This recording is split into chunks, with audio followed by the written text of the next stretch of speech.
ပူအိုင်လွန်းနဲ့မန္တလေးမြို့မှာစိတ်ကလေးအေးချမ်းချမ်းမအောင် Shoe Studio ကိုခေါ်သွားပေးမယ်နော်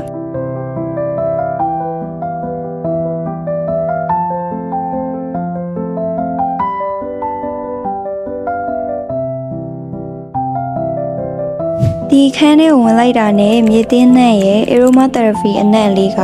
စိတ်ကိုတည်ကြည်သွားစေတယ်။ဖောင်နာအမလည်းရှိနေဆိုတော့အမနဲ့ဒီနေရာလေးအကြောင်းနားထောင်ကြည့်လိုက်ကြရအောင်။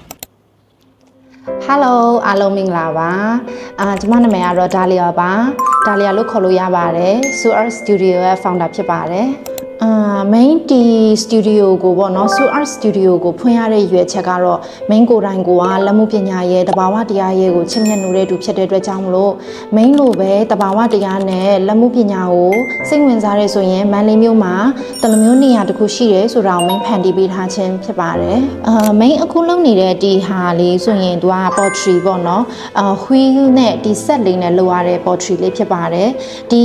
ဟာဆိုရင်တော့ဘယ်လိုလူမျိုးတွေနဲ့တော့လဲဆိုတော့ဥပမာ main ဆိုရင်အရင်တော့ depression တွေရတယ် concentration အားနည်းတယ်အဲ့ဟာနဲ့ပဲဒီကနေစပြီးတော့မှ concentration တွေပိုအားကောင်းလာစေတယ်ပေါ့နော်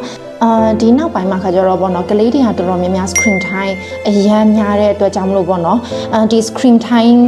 ကြည့်မဲ့အစားပေါ့နော်ဒီ pottery လေးတွေတဘာဝတရားပေးထားတဲ့ရွှွန့်နေမြေကြီးတွေနဲ့သူတို့ရဲ့အုံနောက်တွေ creativity လေးတွေပေါ့နော်ကိုယ်တိုင်ဖန်တီးလို့ရတယ်သူတို့အုံနောက်ထဲမှာရှိတဲ့ပစ္စည်းလေးတွေသူတို့ imagination လောက်ထားတဲ့ဟာလေးတွေအကုန်လုံးအကောင့်ထဲပေါ်လို့ရတဲ့နေရာလေးတစ်ခုဖြစ်တာပေါ့နော်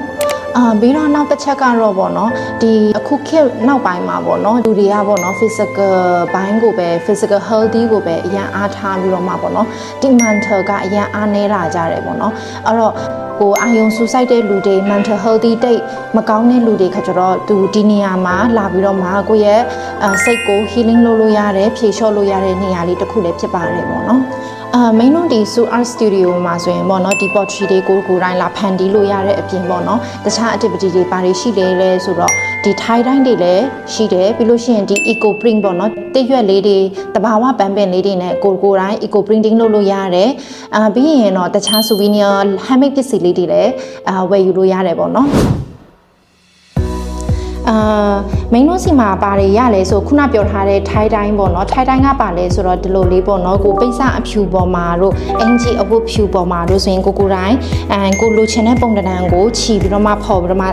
ဒီတဘာဝဆေးရည်ထဲကိုပေါ့နော်တဘာဝဆေးရည်ဆိုတာကတော့တဘာဝအပင်ကနေရလာတဲ့အနှစ်ရည်လေးတွေပေါ့နော်အဲ့လိုထဲကိုစိန်လိုက်တာနဲ့ဒီလိုအပြားအောင်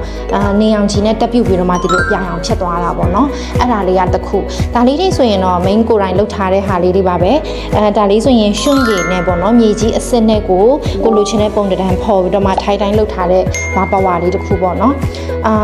ဒီလိုမျိုးအင်ဂျီတွေလည်းကိုတိုင်းလုပ်လို့ရတယ်ပေါ့နော်ဒါလေးတွေဆိုရင်လည်းဒီခုနထိုင်တိုင်းပဲအဝတ်အဖြူပေါ်မှာပဲကိုတိုင်းလိုချင်တဲ့ပုံစံလေးတွေဖော်ပြီးတော့မှကိုတိုင်းဖန်တီးလို့ရတယ်ပေါ့နော်